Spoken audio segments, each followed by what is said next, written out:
जय गुरु जी, शुक्राना गुरु जी। ओम नमः शिवाय, शिव जी सदा सहाय। ओम नमः शिवाय, गुरु जी सदा सहाय। संगत जी, आज मैं एक सत्संग शेयर करने जा रही हूँ एक आंटी का, जो कि मुझे व्हाट्सएप ग्रुप के थ्रू रिसीव हुआ। कोई भी गलती हो सत्संग सुनाते टाइम मुझे माफ़ कीजिएगा। गुरु जी की आज्ञा से मैं सत्संग शेयर करना चाहती हूँ। 2012 में जिन आंटी की मैं बात कर रही हूँ उनका सत्संग है। वो कहते हैं कि 2012 में उनको एक अल्सरेटिव कोलाइटिस की प्रॉब्लम हो गई थी, जो कि हमारे लार्ज इंटेस्टाइन में बहुत ज़्यादा इन्फेक्शन हो जाता है, जो कि आगे जाके कैंसर में भी कन्वर्ट होने के चांसेस रहते हैं। एंड एक वेल नोन डॉक्टर से उन्होंने अपना ट्रीटमेंट स्टार्ट करवाया था। तो तब से वो कहते हैं कि उनकी लाइफ बहुत ज़्यादा डिस्टर्ब हो गई थी, बहुत ज़्यादा उनकी लाइफ चेंज हो गई थी। उनको ऑलरेडी थायराइड था, पीसीओएस था एंड एंडोमेट्रियोसिस था, जो कि ओवरीज एंड यूट्रस की प्रॉब्लम है, एंड थायराइड था। उनकी एक 2 इयर्स की 2012 की बात है, जब उनकी 2 इयर्स की डॉटर थी एंड उनके हस्बैंड को भी काफ़ी मेजर बिजनेस लॉस हो रहे थे। तो उनको बहुत ज़्यादा डिप्रेशन हो रहा था। उन्होंने सोचा कि मैं जॉब करती हूँ ताकि मैं अपने डेट्स क्लियर कर सकूँ, अपने हस्बैंड को हेल्प कर सकूँ एंड मैं थोड़ा उनका माइंड डिस्ट्रैक्ट होगा।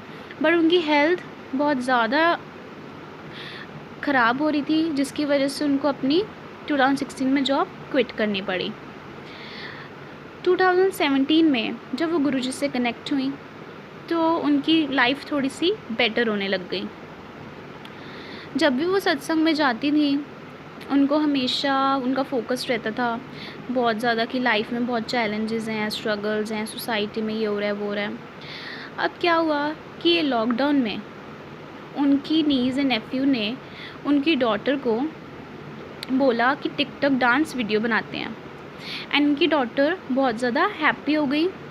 बट ये जॉइन नहीं कर पाए, बेसिक स्टेप्स भी नहीं हुए इनसे, क्योंकि इनकी प्रॉब्लम बहुत ज़्यादा थी। आंटी बहुत ज़्यादा सैड हो गई, बहुत ज़्यादा अपसेट हो गई। तो एक दिन गुरुजी के साथ मेडिटेशन करते हुए, उनके सामने स्वरूप पे बैठे हुए कहती हैं, गुरुजी मेरी बेटी 9 साल दी हो गई, मेरे बहुत सपने सी ਉਹਦੇ ਨਾਲ मैं खेलदा दौड़ा मस्ती करा डांस करा, बट ये बीमारी नाल मैं कुछ नहीं कर सकती। गुरुजी मैं एक हैप्पी लाइफ जीना चाहती हाँ, उसदे नाल साइकलिंग करा, टेनिस खेडा, सब करा जो एक माँ अपने बच्चे नाल करदी आ। मेरी बेटी ने तो सिर्फ मैनू बीमार ही देखा है। उन्होंने ये अरदास की एंड अपने कामकाज में बिज़ी हो गई।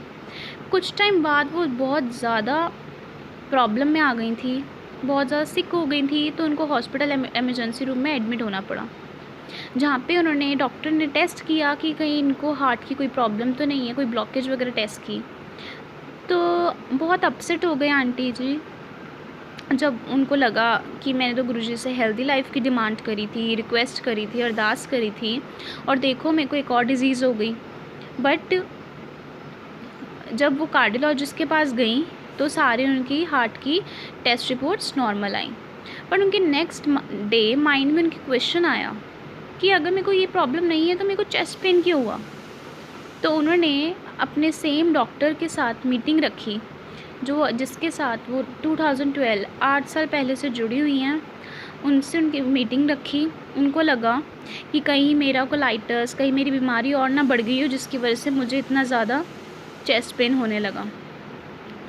उनके क्लिनिक में विज़िट करने से पहले उन्होंने गुरुजी को अरदास करी, गुरुजी मैं उसनू देखन नहीं तुहानू देखन आ रही हाँ, तुसी मेरे हकीम हो। अब क्या होता है, सेम डॉक्टर ने जिसने 8 साल पहले उनकी कोलोनोस्कोपी की थी, टेस्ट किए थे उनके लार्ज इंटेस्टाइन के, जिसने बताया था कि अल्सरेटिव कोलाइटिस है, वो आज कह रहे हैं कि तुम्हें पहले स्टमक इन्फेक्शन ही था, मेरे को तुम्हारी 8 साल पहले की रिपोर्ट्स देख सकता हूँ। तो इन आंटी के हस्बैंड और आंटी बहुत ज़्यादा स्टेट ऑफ शॉक में चले गए थे, बहुत ज़्यादा शॉक में चले गए थे कि पहले इतना बड़ा अल्सर अब स्टमक इन्फेक्शन में कैसे कन्वर्ट हो सकता है। हम डॉक्टर को ये बोलते गए कि ये ऐसा पॉसिबल नहीं हो सकता, ये कोलाइटिस था। एंड डॉक्टर ने उस टाइम 8 साल पहले भी उनको पूरी उनकी फ़ोटोज़ दिखाई थी, जो भी उनका अल्सर था, पूरा एक्सरे वगैरह शो किया था उनको। एंड और अब वो डॉक्टर आंटी बड़ी हैरान हो गई कि अब वो सेम डॉक्टर कह रहा है कि मुझे स्टमक इन्फेक्शन था। इतनी सारी ट्रीटमेंट करवाने के बाद, इतने सारे टेस्ट करवाने के बाद। तो अब मैंने उस डॉक्टर ने उनकी एक और फर्दर अपॉइंटमेंट, कंप्लीट टेस्ट करवाया उनका एंड सब कुछ नॉर्मल आया, बट थोड़ा थोड़ा इन्फेक्शन था एंड आंटी को 5 डेज़ मेडिकेशन के लिए कहा गया। अब क्या होता है, कुछ टाइम बाद इन आंटी को एक संगत का फ़ोन आता है, जिनको गुरुजी ने दिखाया होता है एक विज़न, जिसमें इन आंटी की बहुत पुअर हेल्थ दिखाते हैं गुरुजी एंड कहते हैं कि सब कुछ ठीक होगा ਇਹਦੇ ਨਾਲ, इसको बोल बस मंत्र जाप किया करें। एंड जब डॉक्टर के पास जाने से पहले उन्होंने अमृत वेला भी किया था एंड उन्होंने अपनी सारी रिपोर्ट गुरुजी के चरण में रख दी। अब जब वो अमृत वेला कर रही थी, जब सत्संग चल रहा था, वहाँ पे कथा उन्होंने सुनी जिसमें एक लाइन थी, 5 दिनों तक आप मूल मंत्र का जाप करो, सभी रोग मिट जाएंगे। अब दोनों सिनेरियोज़ में क्या हो रहा है, गुरुजी का मैसेज पहले बोला गया, उन आंटी को विज़न दिखाई कि इसको बोल सिर्फ मंत्र जाप किया कीजिए, एंड सेकंड में भी मूल मंत्र का जाप बोला गया 5। तो ये कोइंसिडेंस ही है, कोइंसिडेंस गुरुजी का, गुरुजी की ब्लेसिंग्स का। जब वो गुरुजी से अरदास करने के बाद जब वो क्लिनिक पहुंची तो उन्होंने गुरुजी से अरदास की, गुरुजी मेरी ज़िंदगी तुहाडे हत्थां 'च है, मैं अपने परिवार नाल एक हैप्पी हेल्दी लाइफ जीना चाहती हाँ, बस आइयो अरदास है मेरी। जब डॉक्टर ने उनको एंटीबायोटिक दी, उन्होंने भी कहा कि 5 दिन तक लेना इसको।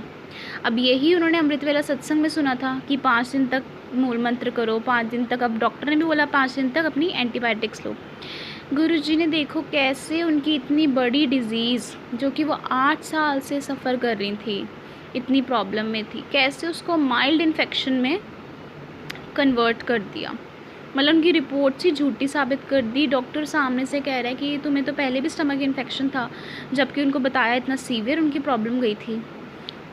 अब वो क्या कहती हैं कि अगर वो एमरजेंसी रूम में ना गई होती या वो अपने पुराने डॉक्टर के पास ना जाती फिर से चेकअप करवाने, तो वो अभी भी पहले वाली वही दवाइयों पे जी रही होती। तो देखो गुरुजी ने सब कुछ हमारा प्लान कर रखा होता है। हम क्वेश्चंस करते हैं, बहुत ज़्यादा सैड होते हैं, बट गुरुजी ने देखो उनकी कितनी बड़ी प्रॉब्लम, कितनी डिज़ीज़ उनकी कैसे बदल दी चुटकियों में, कैसे मंत्र जाप की पावर बताई, यहाँ पे मूल मंत्र की पावर बताई और अरदास की पावर बताई।